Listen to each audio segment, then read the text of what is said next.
We've talked a lot about the importance of describing things, but we haven't really considered the importance of not describing things.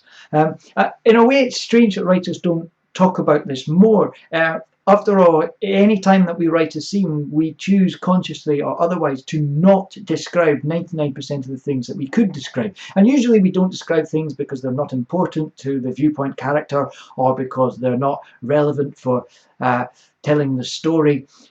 So, for instance, when Jhumpa Lahiri writes, Shoba would throw together meals that appeared to have taken half a day to prepare from things she had frozen and bottled, not cheap things in tins, but peppers she had marinated herself with rosemary and chutneys that she cooked on Sundays, stirring boiling pots of tomatoes and prunes.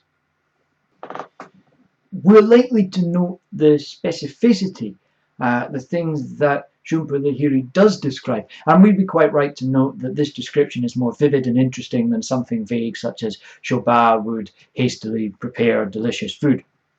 But what we might forget to think about is all the things that Jhumpa Lahiri isn't describing.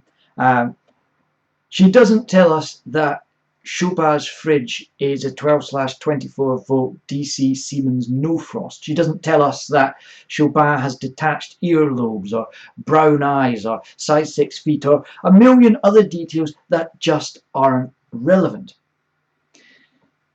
But sometimes there might be something in your story that is relevant, something that's maybe hugely important, but for a different reason you decide not to describe it. And that reason might be that a curious thing about humans is that what we can't see is often more exciting or terrifying than the thing when we actually see it. I guess that's why bikinis are sexy and naturism isn't. It's why the directors of horror movies have to work so hard to not show us the monster. See, they used to show us the monster.